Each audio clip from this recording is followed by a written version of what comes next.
Yes, we do have Tara. I was looking for her. Councillor Macaulay, are you able to hear us? Yes. Can you hear me? Yes, thank you. Thank you.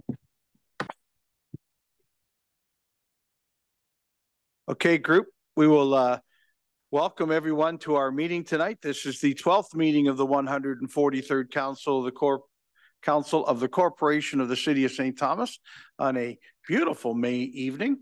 And welcome all. And Councillor Macaulay, welcome from home. And we have, first of all, any disclosures of interest from any of the members? Seeing none, we'll go to minutes. Your Worship, I have a motion that the minutes of the meeting held on May the 1st, 2023 be confirmed. Moved by Councillor Herbert, seconded by Councillor Macaulay. Great. Questions or comments? Seeing none, all those in favor? Any opposed? That's carried. Next order of business is deputations. We have two deputations this evening. First one is from the St. Thomas Elgin General Hospital.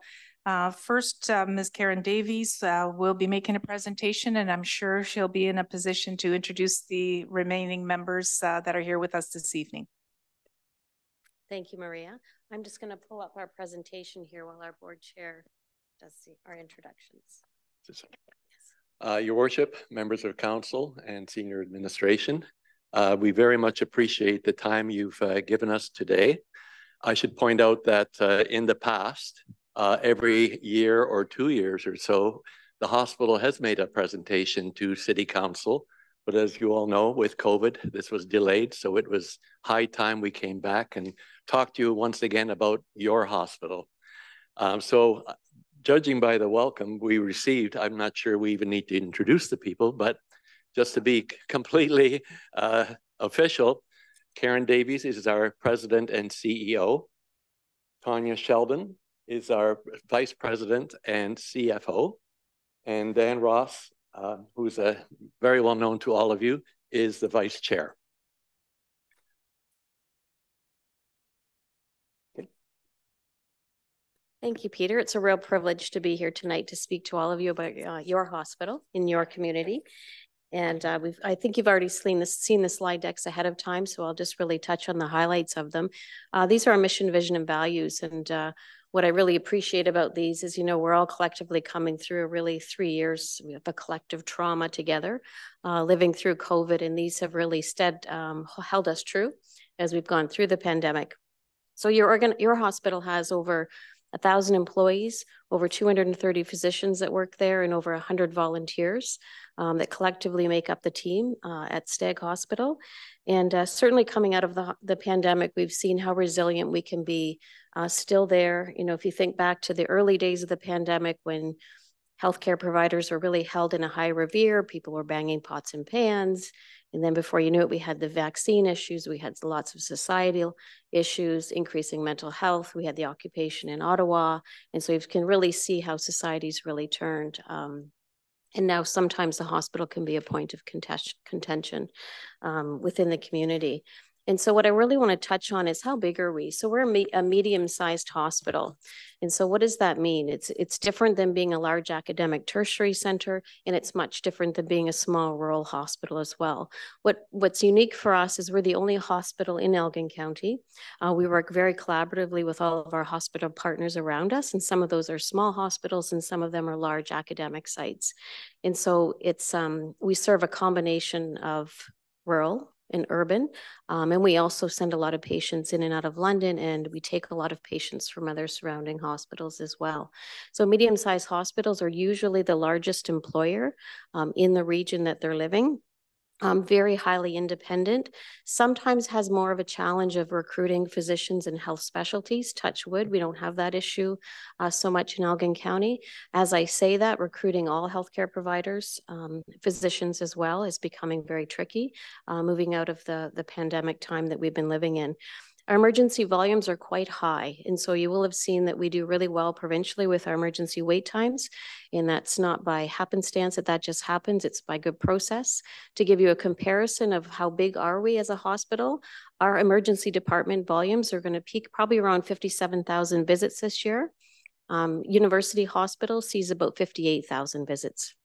And so sometimes that's a good comparator, just so you know how busy your hospital and your community actually is.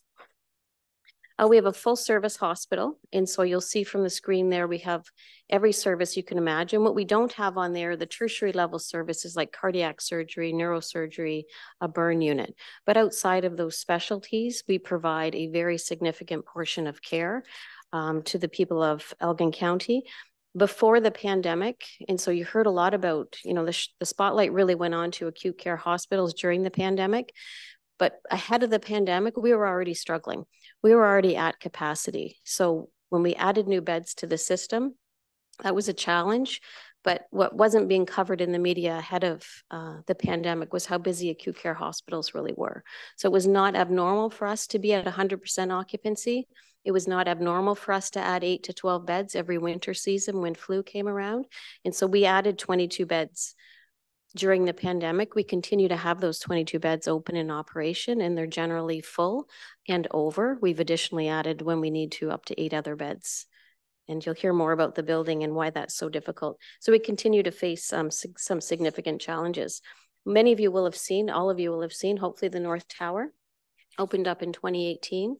On the north side of the lot on Elm Street there. And it is a beautiful building. It was $100 million of taxpayer dollars to get that open and running, but it only serves part of our function. And so it doesn't have any of our inpatients except for the 15 mental health beds that are in that program. And so it has our operating room, our sterile processing in the emergency department.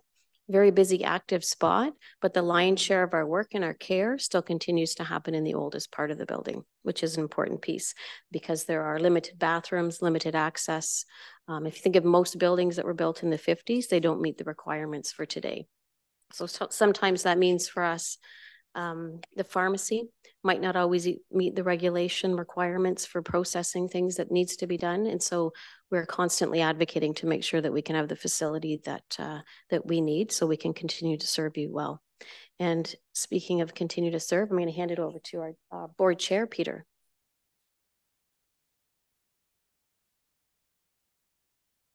Are you ready to move your slides? Okay. Ladies and gentlemen, strong communities build strong hospitals. To be successful, we need to understand the health issues of our population and the community that we are privileged to serve.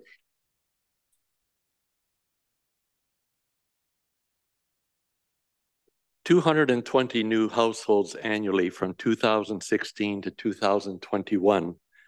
And we know this is on the cusp of a boom that is not even taking into account the very recent announcement of the Volkswagen plant that is going to really change.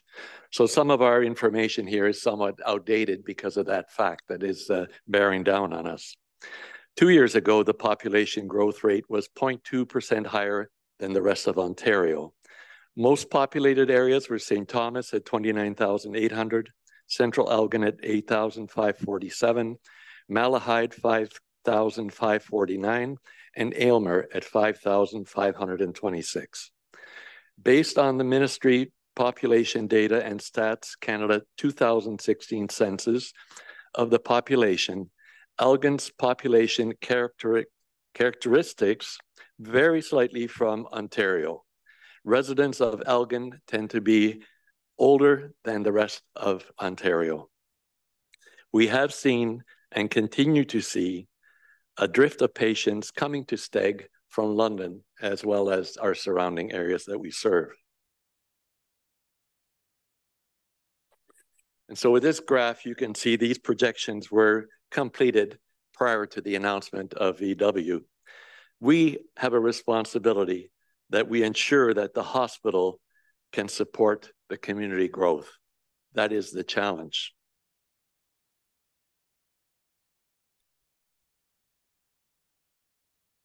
As you will see, Steg has a very high volume hospital, a significant resource to Elgin County and beyond.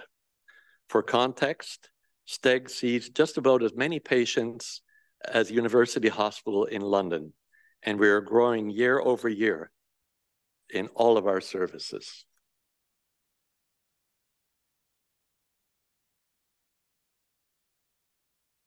STEG played a key role in the management and containment of COVID for Elgin County. COVID assessment centers stood up on site to serve Elgin County, and we just closed it in April. STEG supported not only the region, but many areas of Ontario and Manitoba during the surges where ICUs in the other areas could not handle the volumes. There are very few hospitals in Ontario today that have pediatric units. STEG is one of that, and we are able to increase our capacity to 50% to support London, Middlesex, and Oxford. Tanya?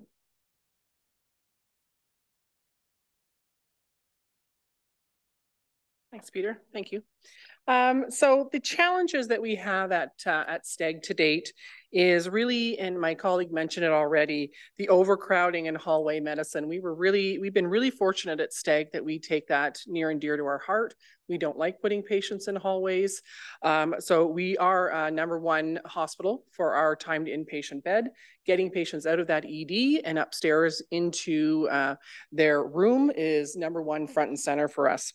So many of the challenges across the sector are outside of the hospital, right? When you think about that entire continuum of care, all EDs across the province are struggling. So increased volumes, and some, you can hear a lot of the rural hospitals that are closing down, right? So lack of medical staff, lack of nursing, those continue to struggle, or those hospitals continue to struggle with that. So one of our bigger issues is the age of our building. Our building is 70+ years old, and modern medicine right now, it's very difficult to practice that in a building as old as that. Some other key challenges are really around, when I talked about the continuum of care, we have about 20% of our patients that are inside the hospital that really shouldn't be there, right? So 20%, that's probably about 30 to 40 beds in our hospital that are filled with patients that really should be getting services outside. It's safer outside of the hospital for their care. And as Karen mentioned, all hospitals were really struggling with bedded capacity well before the pandemic hit, and then the pandemic hit, and that just put a spotlight on the entire system.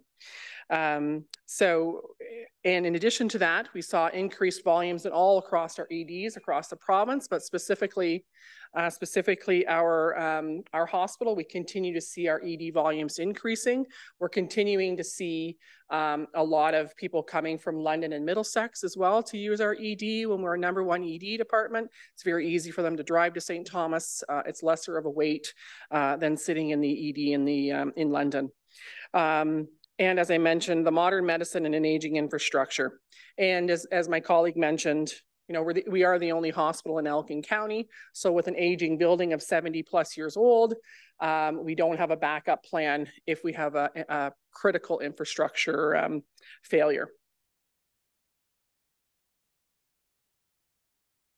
So some other critical issues are really around the growth. As one of my other colleagues mentioned, we are seeing significant economic growth.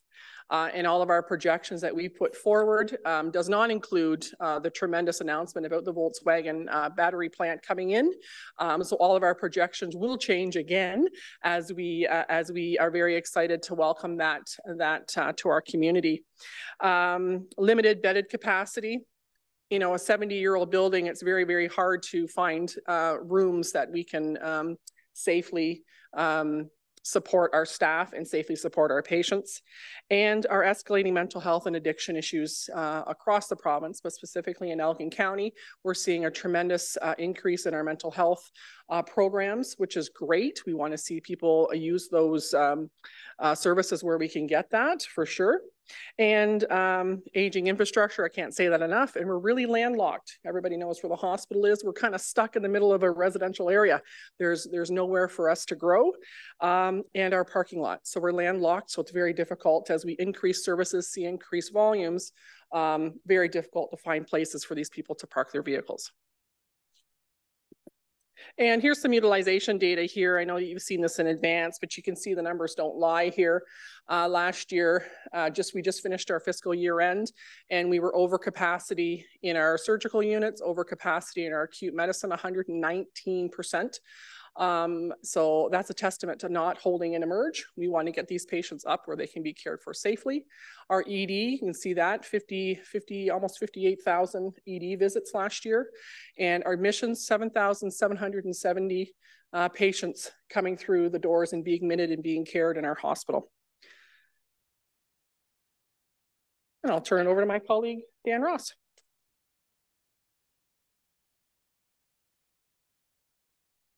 Well, it's my pleasure to talk to you a little bit about what the future of St. Thomas Elgin General Hospital is. And I think it's a very bright one for a number of reasons that I'll mention.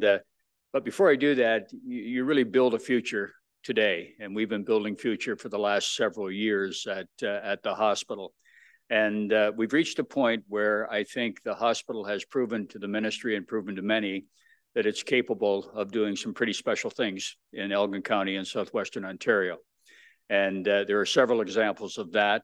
We are now doing chemotherapy at the St. Thomas Hospital, seeing 55 patients a week, which has prevented or allowed people not to have to jump in their car and go to London, a significant improvement. We're in the midst of creating new laboratory space, moving it from the old tower into the new North Tower. It'll be almost 7,000 square feet of state-of-the-art laboratory space that will allow us to do the testing and the diagnostics that we simply haven't been able to fully do to date, and very exciting. And then I think the most recent news, and as exciting as any can be, is the fact that we're now going to get a new MRI. And that's extremely important because we send now people all over Southwestern Ontario trying to get an MRI on a timely basis. We'll now have it in our own backyard, and it leaves us in a wonderful position, quite frankly, to serve not only the population of Elgin County and Southwestern Ontario, but people like London and larger communities that surround us. And I find it interesting because when I was much younger, you'd hear in St. Thomas that if you were sick, you had to get to London. Well, I can tell you now, when it comes to emergency rooms, when it comes to diagnostic, if you're sick, you now try and get to St. Thomas. And I think that's a testament really to the progress that's been made and the hard work that has been put in, because none of this is gotten easily. And as Tanya just said, we're now operating in excess of 100% capacity in almost every area of our hospital. And it's come time to think about what our future needs to look like. And we were well positioned to look at that future even before recent announcements. And we had put into the ministry a request for a master plan grant, which allows us to plan what we're going to look like in the future. They had moved, as the ministry often does, very slowly. We did get the new North Tower built, which was a tremendous achievement. But as has been mentioned, the existing old tower is now 70 years old, and it simply no longer meets the requirements of modern medicine. So it's necessary that we look at what our future needs to look like and how we're going to go about doing that. And we were moving towards a full court press when an announcement was made a few weeks ago, which I think really put St. Thomas on the map. I mean, we used to have to struggle a wee bit to get people at the federal level and the provincial level to think about St. Thomas. Not so hard now. However, with that tremendous announcement comes more challenge for our hospital. That's going to mean more people in our area. It's going to mean more healthcare in our area. And then we now have to revisit master planning because, quite frankly, the playing field is much more open. And we feel that the opportunity is very, very real for us. And that's why we're here today. We want a partnership with our community, a partnership with our council, so that we understand what we're trying to achieve together and look to leverage every opportunity that comes our way to build the healthiest and the strongest community we possibly can. And we're living in a very interesting time. And I think we're seeing a time where the objective is now to keep people out of hospital. It's to build healthy communities. You know, it's to reduce the 20% of people that are in our emergency room that need not be there. It's to find primary care options for the 20% of people in our hospital that should not be there. And we've seen through COVID, a lot of challenge, but we've also seen a very big opportunity. And that is in a period of 3 years through education, information, and communication, we've actually seen that we can change and influence public behavior. And the result of that is that we saved thousands of lives and that we kept thousands of people out of hospital who would have otherwise been there. So we not only have to look at building an aggressive new hospital that serves state-of-the-art and provides state-of-the-art medicine to our community, but we have to be a leader in developing what healthcare needs to look like tomorrow. And as you've seen, the accomplishments of our hospital, #1 in the province in lean, we're amongst the best in the province in emergency room times and times to bed in after the emergency room. If you look at, I won't go into a bunch of acronym, our QIPs, we're earning our keep as well as any hospital in the province as far as performance and effectiveness is concerned. So what we're looking to do today is to begin to build on that, to build on what we've created, to build and leverage what you've just created, and to have the best medium-sized hospital in the province existing right here in St. Thomas, Ontario. And that's not wishful thinking on our part. We believe that that is fully capable. We're fully capable of doing that, and that's fully achievable. So we wanted today to bring you up to date after a long hiatus in COVID. The second thing we want to do is give you an invitation to come to our hospital. We would like nothing better than to have you at the hospital collectively or even individually so that we can show you firsthand what's happening in the hospital, what we think can happen in the hospital, and what our future can hold. So I'm going to turn it back to Peter for thank yous, but we are very much indebted to you for having us here today. And stay tuned. It is going to be an exciting ride, and we are poised to do some pretty significant things, not only in Southwestern Ontario, but in our province. So thank you very much.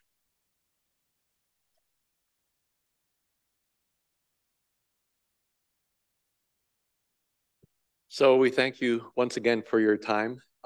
We are building partnerships. Together, we are stronger as we go forward, planning this very important aspect of the growth of this community. It's not just about gas lines and sewers and water. It's about social services. It's about looking after our whole community, everyone in it. No one should fall between the cracks, and that's always been a problem in healthcare, that there is a tendency to work in silos, and we're addressing that. And with your help, we'll continue to prove that we're one of the very finest hospitals in Ontario. Thank you. Questions from any member? Councillor Herbert? Thank you, Worship. I'm not sure who would want to answer I have a few questions, but Karen, that'd be great. Great presentation. I'm always excited when I see things happening to our hospital in St. Thomas. Been there for a long time and my heart goes to it. So I guess my first question would be, is the plan to renovate the North Tower or to build a new hospital somewhere? Or if you built a new hospital somewhere, would you keep the old hospital open? That's way out there in right field. I understand that. But yeah, no, it's a great question.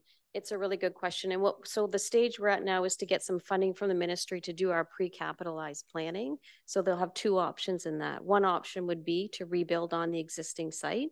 And the second option will be to rebuild on a greenfield site. And so they're both unique options that we'll be presenting to the ministry for approval. You can see the challenges we would have in our current location because it is landlocked, and building through in the middle of a subdivision would be really tricky and messy for a very long time. And your next question would be, if we were to be building on a greenfield site, what would that site still be used for? Would still serve a significant purpose. And so we have a brand new emergency room there, could be an urgent care center. We have operating suites there. Those would still be available for operating. We have mental health beds there. The oldest tower really needs to come down, but there's other parts of that building that could certainly be added for long-term care beds, daycare procedures. Lots of opportunity still exists on that site. Okay, thank you. Through the worship follow-up. Thank you. Okay. No one's more excited about MRI. I mean, it's always been a dream of mine to see it to the hospital, and it's happening now. So I'm so excited about it. So I know this would be off in the distance once MRI is up and running and you're looking for another project. You did mention touch the burns unit and a kidney dialysis. Is that an impossibility for our hospital? I know we're close to London. Maybe that's why not. But is that somewhere down the road after the MRI and if you're going to renovate and build new, would that be a possibility? Expensive to run the burns unit, I understand that. Yeah. But anyway, so. No, it's a really good question. Programs like burn units they tend to only be very few of them in each province because they're so highly specialized, high cost, and touch wood, very low volume that you need them. Dialysis is a growing need. It is also highly expensive. So when they look at that, it takes a lot to get approval for a hospital to start a dialysis unit, especially when we're only 25 minutes down the road I understand. From London. And now the challenge with that is it might just be 25 minutes down the road. It's still a burden. So if I live in Elgin County and I have transportation challenges, even for our inpatient hospital, our inpatients in the hospital, we have to transport them by Voyageur to LHSC daily for their dialysis service. So there's it's on our wish list. That's probably the best answer that I could give you. Excellent. So one more comment. Okay, that's it. I just wanted to thank Tanya. She's talked to me a couple of times about MRI, and I've asked some good questions. She's given me good answers and said, it's coming, it's coming, it's coming. So thank you, Tanya, for your thing there. So thanks very much for the presentations. I probably have a few more questions, but I'll come and see you. Absolutely. Yep. You know, we got an invite there from Dan, so yep. We'll take you up on that. Absolutely. Anyway, thank you very much. You're welcome. Could you please take Councillor Herbert? No, I'm just kidding. Is there any questions from any of the rest of council? We want to thank you for coming, and we want to reestablish that long-term relationship we had before COVID. Please, let's keep doing this. You come at least once a year and talk to us, and we'll go at least as many times and come see you too. A community is only as strong as the hospital it has in it too. So thank you. Thank you very much, and we'll look forward to touring and seeing all of you come visit our site.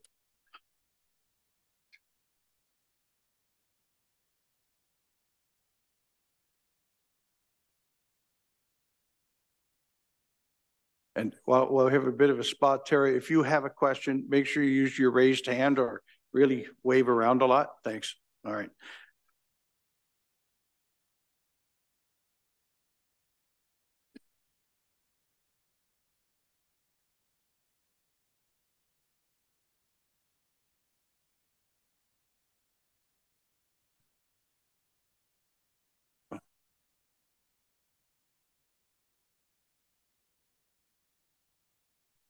Your Worship, the next deputation relates to fetal alcohol spectrum disorder awareness. We have Ethel de la Pennetier with us this evening to discuss recognition of the disorder. And just for the members' information, a resolution relating to the lighting of Jumbo will be dealt with later in the meeting. Yeah. Good evening, Ethel. How are you? Yeah. Yeah, you got it. I feel so unique tonight with all of these administrators that were so tall. So I feel unique. Today, I donned myself from shoulder to toe in red. Your Worship and councillors, for the past 19 years, all of the associates, the mayor, the MPP, the MP, the police chief, the fire chief, Southwest Public Health Unit, FASD coordinators, and Tim, who rings the bell, have been on this journey for International Fetal Alcohol Spectrum Disorder Awareness Day. 3 of you at this table today have read the FASD proclamation. As mayor, many councillors over this time have attended the September 9th event at 9:09 a.m. as the bells ring 9 times for International FASD Awareness Day. Now, CanFAS is an agency that advocates for FASD in Ontario. They want to promote shining lights on monuments in Ontario communities because Ontario is the only province without a strategy for FASD. There is an education bill waiting to be forwarded to train healthcare, justice, and education. This is the strategy we're looking for. This push for September 2023 is important to describe this request tonight. To have a deeper impact in our awareness event. The Downtown Development Board supports FASD awareness. They will coordinate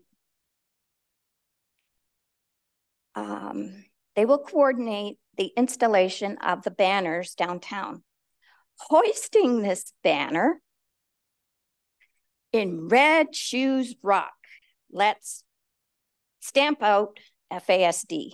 Wouldn't that be wonderful? The banner will explain why Jumbo is glowing in red. For September 7 to 11, we may have to continue our FASD awareness for an even 20 years. For September 9, 24, for St. Thomas and City Council to continue advocating for this FASD strategy. I will be back to request a proclamation for reading closer to the annual event. And I want to thank you all for letting me come and share my FASD.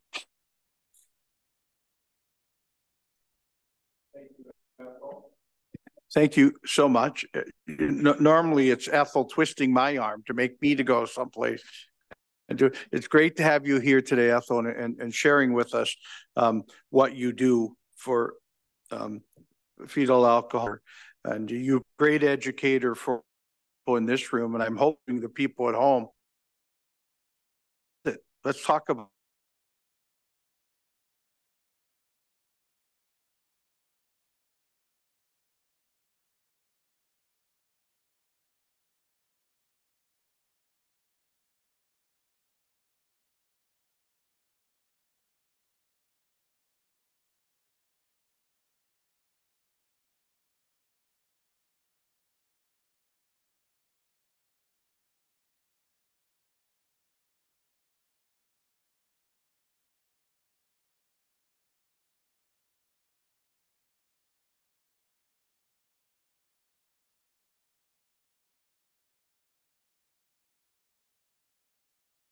strategic direction and development, a committee of adjustment, public notice of meeting to occur on May 25th, 2023. The first one's for minor variance for the property at 15 Nelson Street, and it's to permit a covered unenclosed porch at the front of the building to accommodate an accessibility lift, basically resulting in a front yard depth of 2.4 meters, whereas the minimum permitted is 6. An exterior side yard depth of 1.31 meters, whereas 4, a roof area of 51.7%, whereas the maximum is 50, and also being within 2 meters of a daylighting corner, whereas the minimum setback is slightly above 2 meters. The second item, also a notice of a public meeting from the Committee of Adjustment, is regarding an application for consent to create separate lots for the existing buildings at 218 and 220 Erie Street. The last item is notice of a public meeting from the municipality of Central Elgin to take place on May 23rd. And this is to implement an employment area designation which would permit a range of industrial uses on lands on the north side of Talbot Line and south of the Canada Southern Rail Line between Centennial Road and Yarmouth Center Road. Councillor Peters. Thanks, Your Worship. A question to Sean Dyke, who's here. And it's nice to see Central Elgin moving forward. It's a nice addition, but it seems though that there's going to be a little strip of land that's not included in this, that if the new city boundary now comes down to the CN line, the old Cayuga sub, there's still a stretch of land between there, a little sliver of land. Is this something that we may want to comment about and see what Central Elgin is thinking, or is this something that we just leave for them? But to me, if they're adding to the industrial base in that, potentially in that area, why leave that little strip vacant? Mr. Dyke? Thank you. I think that's a good point, and I think it's something that some of the neighbors there are also a little bit concerned about.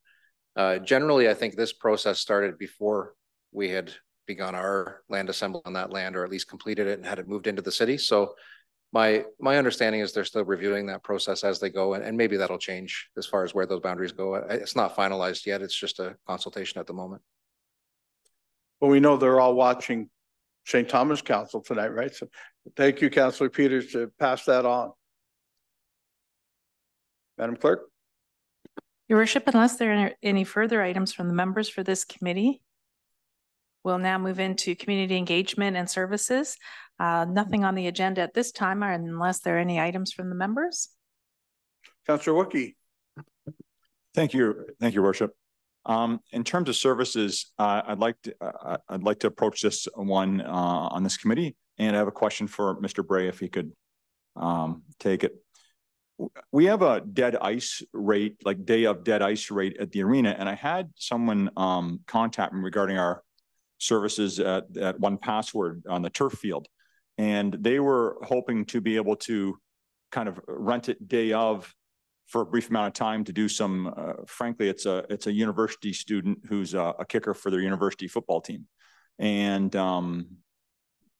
they would be able to rent it in the morning, and I'm hoping that we could get some commentary on whether we could have like a dead field rate like we do at the arenas, and what Mr. Bray thinks about that. Thank you. Mr. Bray? Thank you, Mayor Preston. Thank you for the question, Councillor Wookie. We've never received that question before. I checked with staff. It doesn't mean it's an impossibility. What I'd like to do is investigate how we would manage it, monitoring who's out there and have they paid. It's something that we could put forward. It would have to go in the fee schedule, as you know, and have council's approval. But I will look into it and get back to you. Just supplementary, then should we ask for a report from staff, or are we okay with Mr. Bray coming back to us? What is our Ms. Conifal, what's our procedure here? Maybe. Yeah. Either way, but I think Mr. Bray just said he would bring it back. So yeah, that's the same as asking. So thank you. Perfect. Thanks. Your Worship, unless there are any further items under this committee, we'll move into infrastructure and civic operations. First item relates to Burwell Park basketball and pickleball courts, a tender award. I have motion that report PR 1123 relating to Burwell Road basketball and pickleball courts tender award be received for information, and further that a contract be awarded to Roebuck Contracting Limited in the amount of $435,415 excluding HST, and further that additional funds, if required, would come from the annual sports field maintenance budget provided council approved. Moved by Councillor Baldwin-Sands, seconded by Councillor Clark. Questions or comments on the report? Councillor Herbert? Thank you, Worship. It always concerns me when I see 190 to 340, and I see in the middle there's a court service specialist. So I'm just wondering, what are the courts going to be? Are they going to be compared to the pickleball courts we have now at the park, plus the basketball courts? Are they just going to be cement floors or cement services, or a decent service to play court to play basketball on? Mr. Bray? Thank you, Mayor Preston. They're going to be the upgraded acrylic surface, so like they are going to be properly installed. Yeah. Well, that's good if they're going to be that. Thank you. Yeah. Yeah. Councillor Clark? Thank you. Through you to Mr. Bray. We had some problems at Pinafore, and I know you've worked closely with another company acting as consultants, and they've kind of solved that problem for us. Is this the same rubberized surface that would be going on the new ones that we've just put on the refurbished ones? Thank you, Mayor Preston. Yes, it is. And when we put this out with the consultant, we made sure we had the proper specifications. And we also stressed that a key component for success here is to have construction administration during the application. We also have gone with a full sheet of acrylic mesh to create that lateral tensile strength that I think was missing on the initial application over at Pinafore. Great. Further, Councillor Baldwin-Sands. Thank you. I know that it's in the report for the people at home. Could you please explain how we were able to do this level of enhancement for Burwell Park? Thank you, Mayor Preston. Yes, this is only through the generous donation of Cyril. I'm going to pronounce his last name. Gutierrez. Thank you very much. And we're all very appreciative for that. And it's been a little while in the making, but we're thankful that Mr. Gutierrez donates a lot to our community and from afar. But his patience. Yeah. Councillor Wookey. Thanks, Your Worship. As both a avid basketball and pickleball person, in the winter, in terms of like people are going to go on the basketball courts in the winter. Is that going to be okay, or is this going to be fenced and closed in the winter, like the pickleball courts would be? Because I'm just thinking about this acrylic surface and what might happen when somebody decides they want to shovel off the basketball court in February to play basketball like we used to. Mr. Bray. Thank you, Mayor Preston. At this point, I would like to see them locked for that very reason. I understand there's good intention, but we don't want the court surface damaged. Back to Councillor Herbert. Just a follow-up question. How will you monitor the usage of the pickleball courts? Is it first come, first serve? Somebody go on there, you're going to be able to book a time like you do at Pinafore, or how will that work? Do you have any idea right now? Thank you.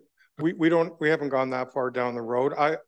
Knowing how enthusiastic pickleball players are, we're going to have a booking system. Councillor Wookey. Thank you very much. One last one. Will there still be basketball courts there that are just like tar? Because I'm just thinking, like, when I was 15, we would jump the fence and shovel it off and play basketball. So I'm concerned that, like, if we got some other ones that are just, not as nice, that we can play on. But that's just my concern.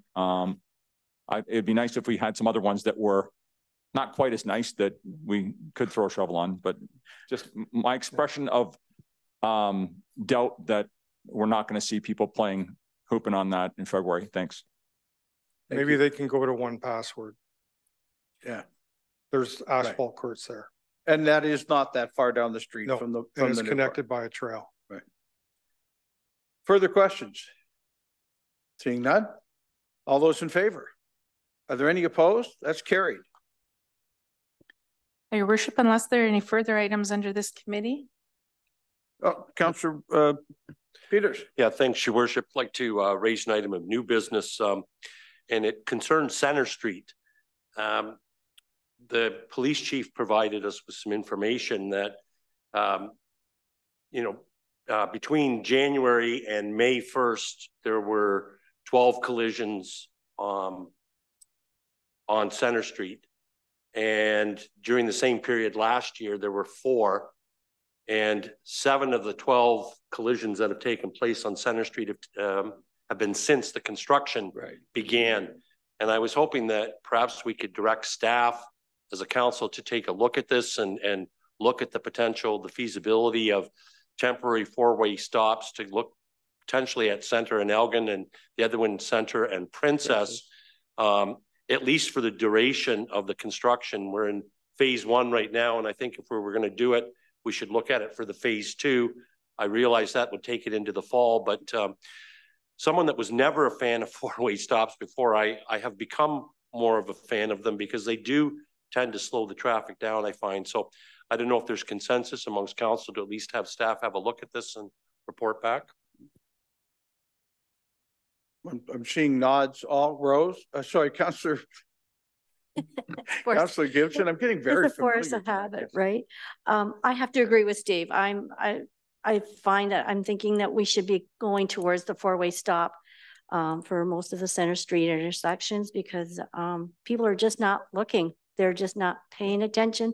And when you do pull out from the corners, going onto Center Street, you're halfway in the intersection because the parking along Center Street, you can't see. I don't drive, I'm a passenger, and even I myself can't see traffic coming the other way. You literally have to pull out. And by that time you're clipped because you stop at the wide line, which you're supposed to by law. Yeah.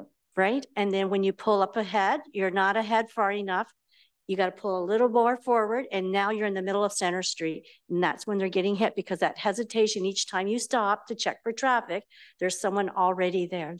So just my observance, and I agree, four-way stops would be awesome if we could. Great.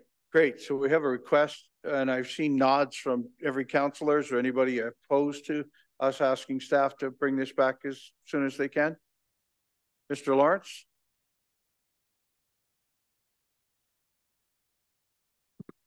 Thanks. If you're interested in doing this, I would suggest it'd be ideal if you could decide tonight so we can get this in place. Right. If you send me back, it might be till June before we get the council report back. Right. So if you want to do something, if you provide me direction on which intersections and for what duration, we can change those as a temporary condition. Well, I think we're going to call it a temporary measure during construction. So we said Center and Princess, Center and Elgin, while this bit of construction is going on. Was that what was described? Okay, Councillor Clark, I saw your hand. Yeah, those were, I think, what was being entertained. I just wondered if there's any drawbacks to four-way stops at those intersections. Yes. Drawbacks generally for four-way stops are the loss in volume in the other direction. So we're going to slow down Elgin Street and Princess Street. You know, everyone that goes in that direction, and that's the major street, it has the higher volume, will have to slow down and stop. So that's the detour for Sunset right now. So it will slow that down a bit. And you can decide if you want to do the first phase of Talbot or both phases of Talbot is a key decision for you, I think. Well, I'm looking for the same guidance. Councillor Herbert? I thought when I read all this, unfortunately, Princess and Center is not a four-way stop. People treat it like a four-way stop, and that's where the accidents occur because, oh, you went, I can go, so and it doesn't. I notice on all the four-way stops, people are really getting good at it. They take their turns and go, but you can't treat it as a four-way stop unless it's designated as a four-way stop.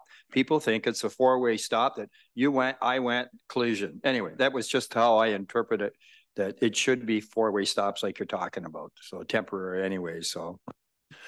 Councillor Peters? Well, Your Worship, if the city engineer is looking for direction, I'd make a motion that staff be directed to implement four-way stops for the duration of the Talbot Street construction at the intersections of Center and Elgin and the intersection of Center and Princess.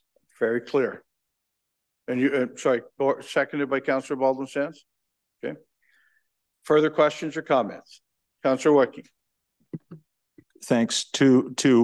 In terms of the duration, once the west end of the project's done, I don't know about how relevant they will be once that's done.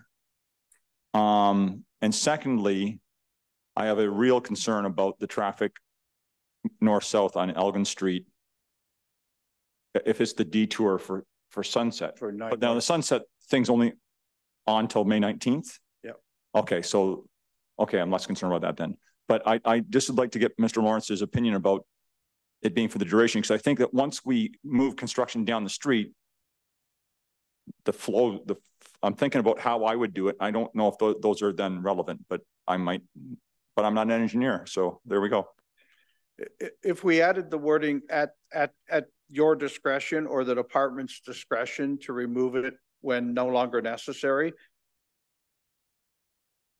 I agree. We're talking about a long construction season this year, but so I see the Center and Princess part being somewhat critical, but do we just do it and we can bring it back if we find it's no longer necessary? If you're looking for a recommendation, I would say leave it in place only for phase one. Right. Because in phase two, the detour goes to the north. So the detour goes the other. It goes the other way. Goes to Curtis. Yes, that's right. So there's no need for the Center Street change at that point.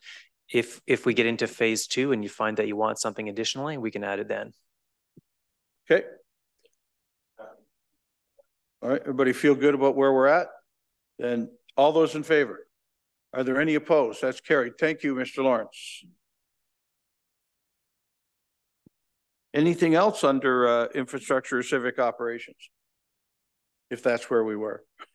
Yes, all right.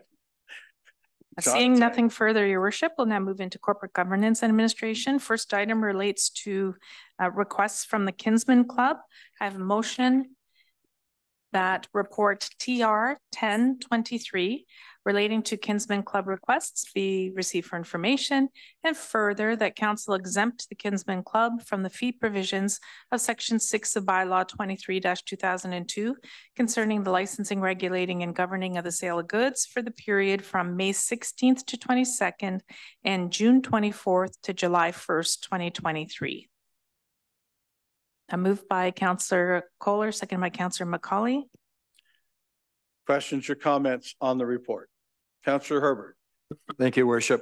I'm in favor of these because I think this is what we've done every year, approve them. But what I have a concern about is on page 8, they ask a question about last year after turning Coatway Trail, we found our main competitor here was freely open for business. So I wonder if that's being addressed. So they're both closed at the same time. That would be my question. And yes, this conversation tonight causes that to happen. We last year with this council did say the Kinsman couldn't sell fireworks on the July 2nd. And then the fellow at Canadian Tire was selling all day long. And so we now notice it. We know to go look.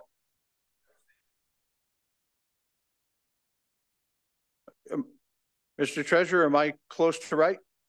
Yeah, good. Anything else? Seeing none, all those in favor? Any opposed? Carried.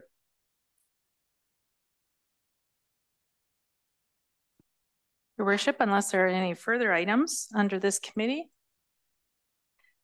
council will now reconvene into regular session. I have a motion that the recommendations, directions, and actions of council and committee of the whole, as recorded in the minutes of this date, be confirmed, ratified, and adopted. Moved by Councillor Gibson, seconded by Councillor Wookey. Questions or comments? Seeing none, all those in favor? Any opposed? That's carried. No reports of committees this evening. We'll now move into petitions and communications. First item is a request from the St. Thomas Municipal Accessibility Committee requesting a proclamation for National Accessibility Week and also for Red Shirt Day.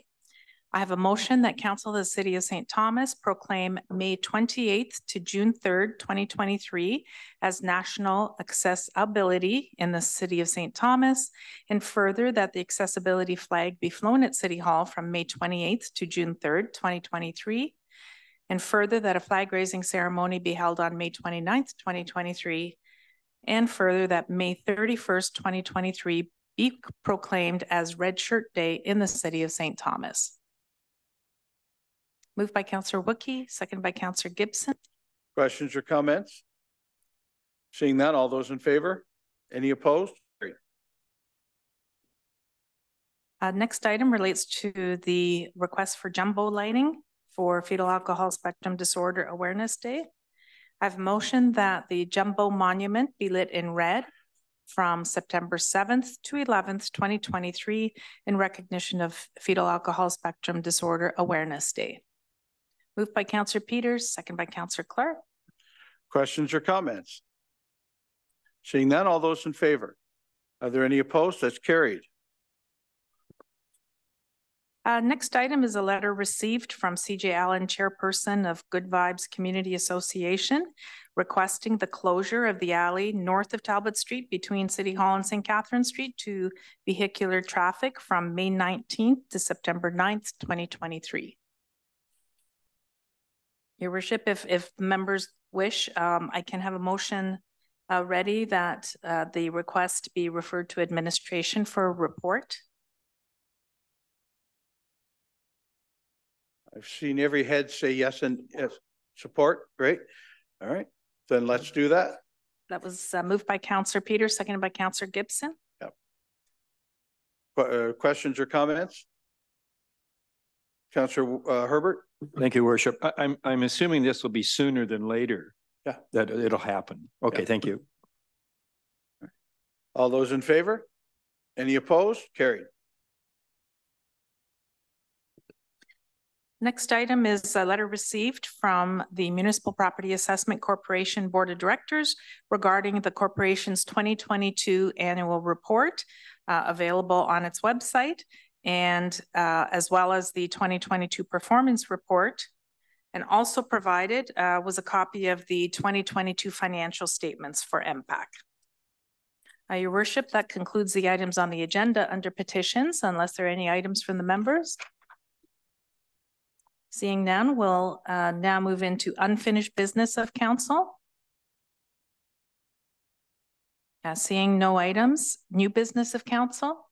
Councillor Herbert. Thank you, Worship. I'm asking for council support for a review of the council remuneration bylaw 66-2019, because this year there should be additional payments for those council members who must travel out of town in order to serve on boards, committees, or corporations to which they've been appointed by council. I believe when this bylaw was passed, there was no London, no Woodstock, no Chatham, no Tillsonburg. So I know the mileage that we have is basically for the city. So this is what I'm asking if council wants to discuss that. So that's my question. Do I need to make a motion for it or no? Thank you. Make that suggestion. We'll go forward from there. Councillor Baldwin-Sands on the issue. I was going to second the motion. There you go. All right. Councillor Peters. Okay, speak to the motion. Okay, thank you. Is the intent of the motion just to look at the mileage component of it? Because historically, a sitting council doesn't deal with its own remuneration. It's right. Usually done at the end of a term that for the next incoming council. So you're just speaking strictly on the mileage side of things, or you're looking at all of remuneration? Because if it's all of remuneration, no, just the mileage. Just the mileage. Okay, thanks for the clarification.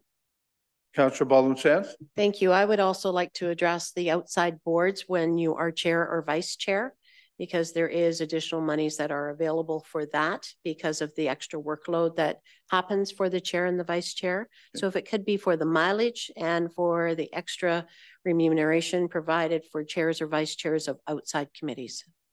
Okay, so we're asking for staff to bring back correct something on those topics. Councillor Herbert. Thank you, Worship. One solution was, and I understand this is the practice, that if it's the Southwestern Health Board in Woodstock, they will give you mileage to drive there. You bill Southwestern Health Unit. Same with Kettle Creek, same with Integris. I believe Integris will give whoever's driving their mileage to go. It doesn't come from the city.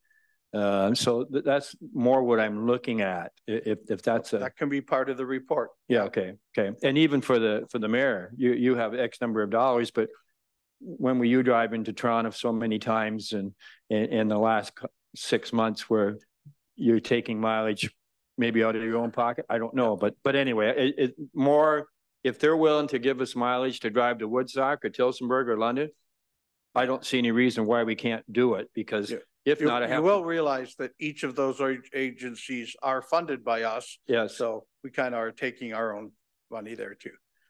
But let's look into it. Let's get a report back. And as Councillor Peters says, it's just on those pieces, because I really always also feel uncomfortable council looking at remuneration during our term rather than for the next term. Further questions on this? We'll refer it to staff. Councillor Clark. I know we may be splitting hairs, but if we're starting to look at pay for chairships and we're looking at mileage, aren't we in a sense enhancing our remuneration? And yeah, therefore, I feel uncomfortable too, but therefore shouldn't we just either wait or do the whole thing and apply it to the next time around? Well, let's get a report back and do it at that time. We can accept or not accept the pieces of the report. That's my view on it. But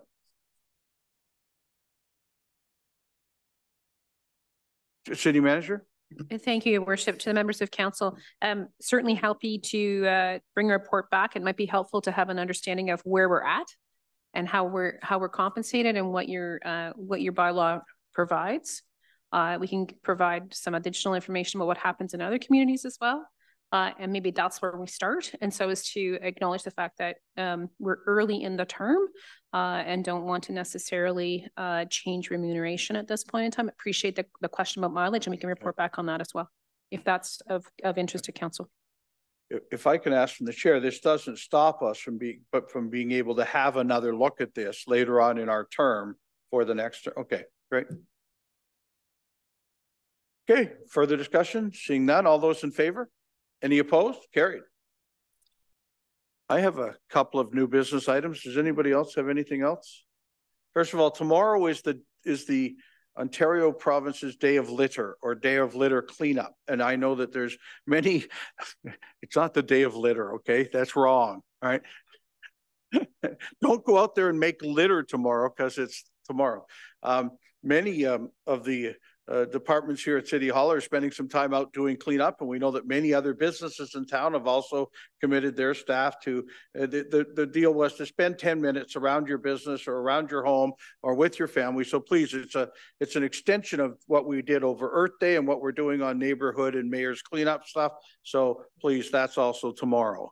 And I have another one that's a little personal and near to my heart. Is Stephanie's been nominated during Mental Health Week that ends tomorrow at the Breakfast of Champions for Mental Health as a champion of mental health.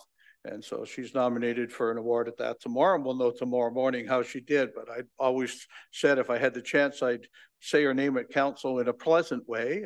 And so we have tomorrow. So we're up very early tomorrow to see if Stephanie can be one of our champions. And that's all the business I have. Councillor Baldwin-Sands. Thank you. May 8th to Sunday, May 14th is Nurses Week in the province of Ontario. So I would like to throw my hats up in the air for all of those who serve in our hospitals and in our doctor's offices across the province of Ontario, and salute the nurses and the work that they do. Thank you. Okay. One other one I forgot. Councillor Herbert was out with me yesterday at our fantastic Doug Terry Ball Complex, and we threw out the first pitches for the opening of Co-Ed Slow Pitch Week. And I'd like to tell you mine was a perfect strike and Jim's wasn't, but that we'll see if the camera caught what really happened. But thank you, Councillor Herbert, for coming out with that too. And that is an incredible place that we have in town, that complex. And while Councillor Herbert and I walked around yesterday, we thought of how we could spend even some more money and do some other things out there, but it was really quite nice. Yeah. Yeah, no, yeah. Yeah. Anything else under new business? Seeing none.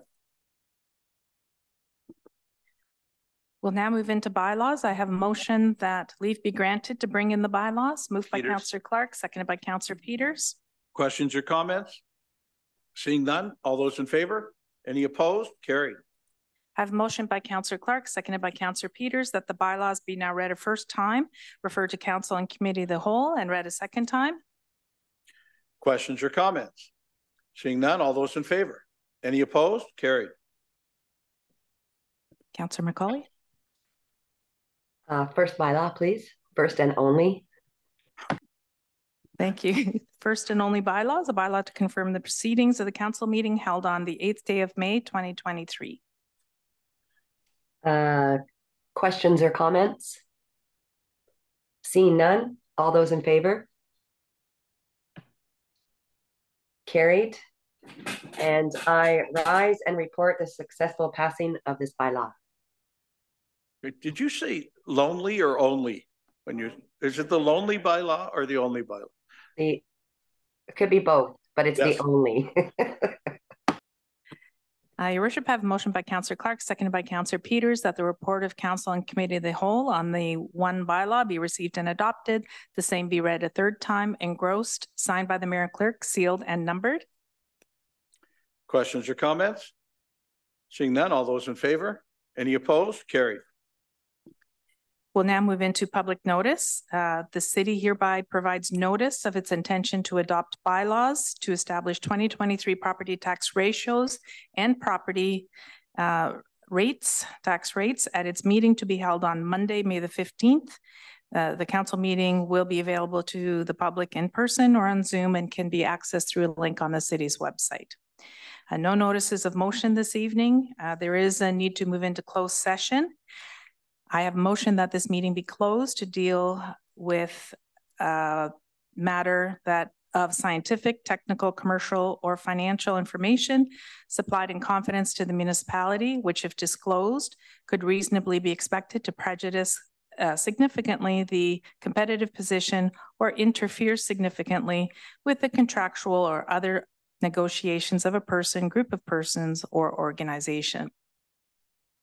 I moved by Councillor Gibson, seconded by Councillor Herbert.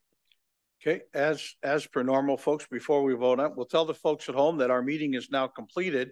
We'll be going into a closed session. We'll only rise from it long enough to adjourn our meeting or pass anything that's done in that closed session and then adjourn our meeting. So thank you for those watching at home or streaming. We'll see you next time. And so all in favor? Any opposed? It's carried.